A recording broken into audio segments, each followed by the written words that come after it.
Doutora, a senhora falou também sobre violência patrimonial. O que que seria violência patrimonial? São todos os crimes que acarretam algum prejuízo financeiro para a vítima. Tem muitos autores, né, que usam, que fazem empréstimos no nome da vítima durante o relacionamento, até depois que o relacionamento acaba, e simplesmente fazem com o objetivo de não pagar, né? E depois o relacionamento acaba e aquela vítima não consegue mais receber. Né? A apropriação indébita acontece de muitas pessoas pegarem celular de vítima, a gente vê isso direto, né? Pega o celular da vítima, às vezes até para olhar a mensagem, etc. E depois ele simplesmente se apropria do telefone ou quebra o telefone. Tudo isso caracteriza violência patrimonial, tudo que acarreta algum tipo de prejuízo financeiro. Divisão, às vezes a pessoa tenta burlar de alguma forma, divisão de patrimônio, né, numa partilha de bens, tenta falsificar documentos, né, para dizer que aquilo ali foi adquirido antes do casamento. Você vê de tudo, assim. Infelizmente, a gente vê de tudo. E é importante que a pessoa tenha em mente, né, se for num relacionamento, né, se for um casamento, uma união estável, que é importante ela guardar as provas que ela tem. Não porque para a delegacia ela precisa de provas, mas assim, eu indiciar aquela pessoa ser denunciada, não vai trazer muitas vezes o bem de volta, né? Então é importante que ela tenha provas, porque justamente isso vai poder ser discutido na esfera, se for, né, na vara de família, ela vai poder discutir isso para ela ter provas de fato, né, que existe uma burla, partilha de bens, ou que, no caso de dano de celular, é mais tranquilo, né, porque é o crime propriamente dito, né.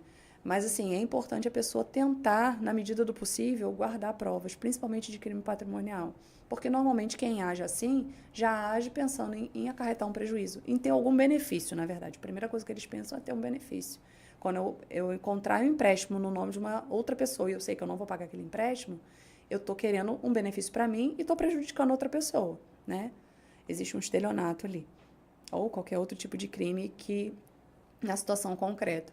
Então, é importante você ter cuidado, até às vezes, muitas vezes com o seu parceiro, né? A depender de como tiver o relacionamento, é lógico que existe todo um acordo do casal ali. A gente não, cada caso é um caso, não Nem dá para tudo vai ser generalizar. caracterizado, né? Exatamente. É lógico que se existe, né, um comum acordo do casal, não, a gente vai pegar um empréstimo, vai pegar no seu nome, a gente vai pagar. É uma situação totalmente diferente de situações que são feitas de má fé, que ele já faz aquilo dali, que ele já usa, às vezes, um cartão de crédito da vítima para colocá-la em prejuízo. E Nossa depois ele Senhora. simplesmente não paga, não assume a dívida, e quem fica com o nome negativado, com uma dívida, é aquela pessoa, é a mulher, né?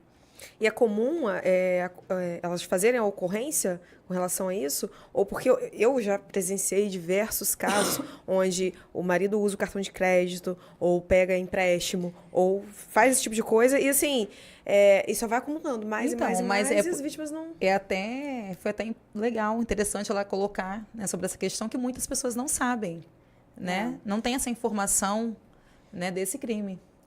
Esses crimes, assim, a gente precisa ter um dolo, né? Especificamente ali de, vamos supor, no estelionato, eu preciso ter o dolo de causar o prejuízo a terceiros, né?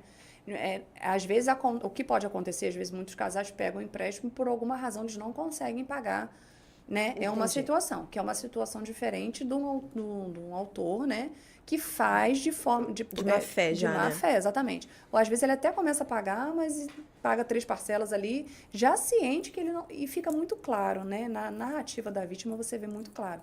Eu acho que muitas pessoas ainda não têm informação. A gente tem muitos casos na delegacia de violência patrimonial, mas, assim, ainda falta muita informação para as pessoas, porque as pessoas às vezes não sabem. O que a gente vê com muita frequência é dano de celular, que é o crime mais, é um crime menos grave dentre todos os outros, né? Porque existem crimes que têm uma consequência ainda maior. Porque quando você danifica um objeto, é muito fácil de identificação, né? Eu quebrei o celular, ele quebrou o celular daquela vítima. Às vezes tem autor, né, que fica nervoso, aí quebra a televisão, quebra algum utensílio dentro de casa. É muito fácil de concretizar aquilo dali, né? Eu estou vendo ali o objeto quebrado, foi aquela pessoa que quebrou. Fica muito fácil você imputar a responsabilidade daquilo. Quando eu falo de prova, é muito importante porque normalmente o empréstimo é feito no nome da mulher. Então, assim, para ela provar que existiu uma má-fé dele, assim, é importante isso ficar caracterizado. É lógico que a narrativa dela é muito importante, mas sempre existe um documento, uma coisa que você está assinando. Às vezes você não sabe o que você está assinando, você não sabe para que é aquilo dali. E às vezes acontece disso acontecer, depois da separação, né? Às vezes ele tinha acesso à conta pessoal daquela vítima e por alguma razão, depois que eles já estão separados, ele vai e faz alguma movimentação financeira na conta dela sem autorização, né? Isso caracteriza crime também, é violência patrimonial também. E casos, né, que ele, por alguma razão, tem um bom relacionamento, acontece também, separaram, mas tem um bom relacionamento, e ela empresta o nome para ele pegar um empréstimo. E ele simplesmente não paga. Isso acontece depois de separar, mas isso acontece dentro do relacionamento também. Também. Pega cartão de Ou crédito. até antes. Eu já vi um caso de chegar próximo ao casamento, simplesmente o noivo sumir.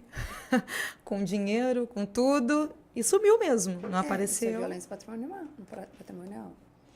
Porque, assim, uma coisa é você ter o objetivo de pagar e por alguma razão não conseguir. Não conseguir. Outra coisa é você ter o dolo de causar prejuízo a alguém. Né? Você está causando prejuízo àquela vítima e está causando prejuízo à instituição financeira, que você pegou um empréstimo.